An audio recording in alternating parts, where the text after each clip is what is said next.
Hello student, this is doctor Himanshu Ojha, आपका अपना college काका। तो ये एक डॉक्टर का प्रिस्क्रिप्शन है और आप भली भांति जानते हैं हमारे भारत में इस तरह से ही प्रिस्क्रिप्शन लिखे आ रहे हैं कई सालों से। लेकिन अब आगे ऐसा नहीं होगा।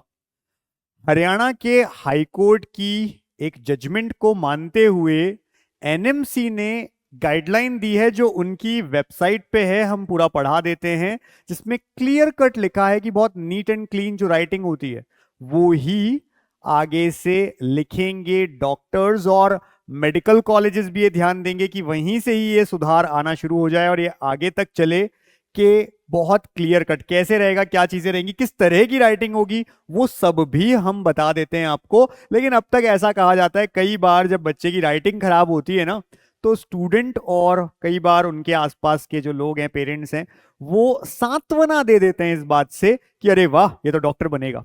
अब से ऐसा नहीं चलेगा, अब से आपको राइटिंग पर भी काम करना होगा। तो देख लीजिए, ये इस तरह की राइटिंग्स हम अब तक देखते आए हैं जिसमें हमको केवल टैब यानी टैबलेट पता होता था लिखा होना, आगे 1 2 3 बस इतना जानते थे, और बीच में क्या लिखा हुआ है लोगों को पता ही नहीं होता था। तो इस तरह से आप अगर जाकर के एनएमसी की वेबसाइट को देखें तो उनके ऑफिशियल वेबसाइट पर 15 तारीख को ये एक नोटिस की फॉर्म में रिलीज हुआ है, और इसमें इनको प्रिंसिपल और डीन जितने भी कॉलेजेस हैं इंडिया के, सभी को कहा गया है एस्टैब्लिशमेंट ऑफ सब committee under the drugs and therapeutic committee DTC for monitoring of prescription practices and inclusion of, उसमें क्या इंक्लूड करना है, importance of legible and clear hand writing in medical prescriptions in the curriculum. तो अब college level से ही ये चीज बताई जाएगी और आगे तक इस पे इम्प्लीमेंटेशन होगा।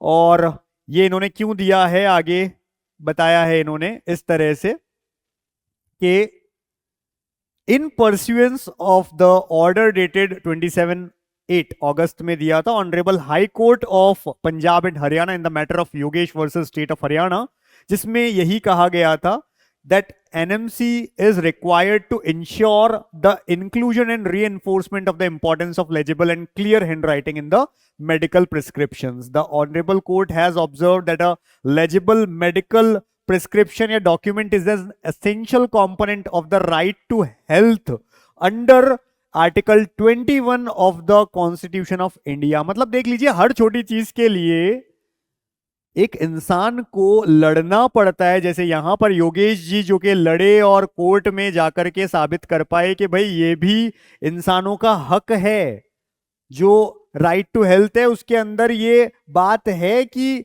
इवन उसको तो पता हो कि उसे क्या लिखा जा रहा है, क्या प्रिस्क्रिप्शन दिया जा रहा है। केवल लिखने वाले को पता है और जो मेडिकल पे दवाई दे रहा है उसे पता है। बीच में जिस इंसान के लिए प्रिस्क्रिप्शन है उसे पता ही नहीं होता था कि लिखा क्या जा रहा है। तो बहुत अच्छा ये एक जजमेंट है। The court has further referred to the provision of the national medical commission NMC act 2019, the Indian medical council professional conduct, जिसके अंदर रेगुलेशन 2002 एंड एमसीआई नोटिफिकेशन 16 उनको सबको भी लिया गया है। और क्लियर कहा है विच मैंडेट, उस तक में भी लिखा हुआ था that every medical practitioner must write prescription legibly. Now what is the meaning of legible? Legible handwriting होती क्या है?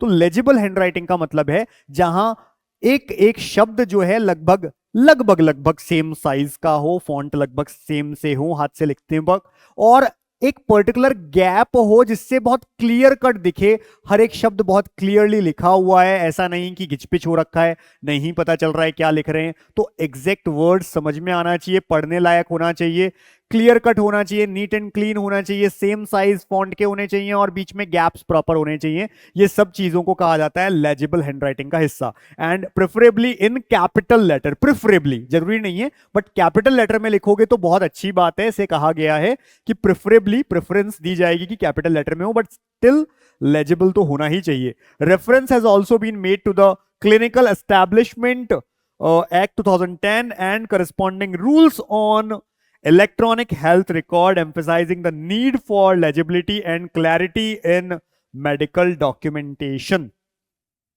अब इसके अकॉर्डिंग ये सारी चीजें बताई गई है सब कमिटी में क्या क्या वो देखेंगे, develop a structured plan for systematic appraisal, तो ये काम सब कमेटी का रहेगा। Review and analyse prescription pattern, वो देखेंगे और बताएंगे इसमें क्या क्या सुधार होना चाहिए, किस तरह से लिखना चाहिए, है ना, किस तरह से राइटिंग को अच्छी शो कर सकते हैं। Ensure that the finding of each appraisal are recorded in the minute of DTC meeting, make such records available to the NMC, तो ये सब चीजें करनी रहेगी। All medical institutions are further reminded that as per the prevailing regulation every physician should prescribe drugs with generic names, और क्या है बातें, generic names legibly and preferably in capital letters, and he she shall ensure rational prescription and use of drugs.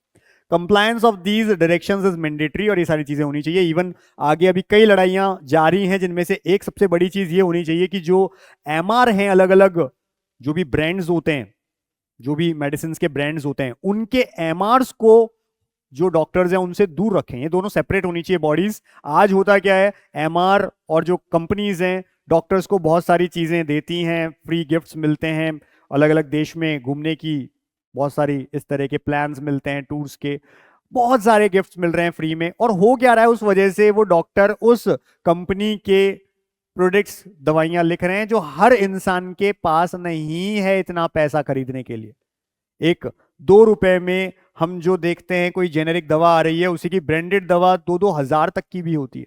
तो ये चीज भी आगे जाने वाले टाइम में होनी चाहिए। फिलहाल ये एक बहुत अच्छा पॉइंट है। अब आप देख लेंगे कुछ इस तरह का अभी भी प्रिस्क्रिप्शन हम देखते हैं, और क्लियर इसे लिखा जाएगा कुछ ऐसे, मतलब ये वाली जो राइटिंग है इसके लिए कहा जा रहा है this is legible writing, this is, ये है लेजिबल। जहां आप देखें तो हर एक कैपिटल लेटर के साथ में, एक लगभग इक्वल फॉन्ट के साथ में, बराबर गैप के साथ में, और यहां तो कैपिटल भी लेटर है, वैसे स्मॉल भी होगा लेकिन क्योंकि प्रेफरेबली कहा है कैपिटल को, लेकिन अच्छा खासा दिख रहा है, कोई भी पहचान सकता है क्या लिखा गया है। इसे कहा जाएगा एक लेजिबल राइटिंग। ये भी एक सच का प्रिस्क्रिप्शन है, ऐसा नहीं है कि हमने लिख दिया है, ओरिजिनल प्रिस्क्रिप्शन है ये, लेकिन हमने ब्लर किया है क्योंकि नहीं बताना चाहिए कौन है कहाँ है, बट ये इस तरह से हमने इसको ब्लर रख के ही बात की है। तो ये बात है लेटेस्ट, आप लोगों को इसलिए पता होनी चाहिए क्योंकि आप या आपके पेरेंट्स यानी स्टूडेंट या पेरेंट हमें देखते हैं, और आप या तो डॉक्टर की जो फील्ड है एमबीबीएस में जा चुके हैं, मेडिकल लाइन में जा चुके हैं, या जाने वाले हैं, तो आपको ये बात पता हो और आप भी इस चीज का आगे ध्यान रखें।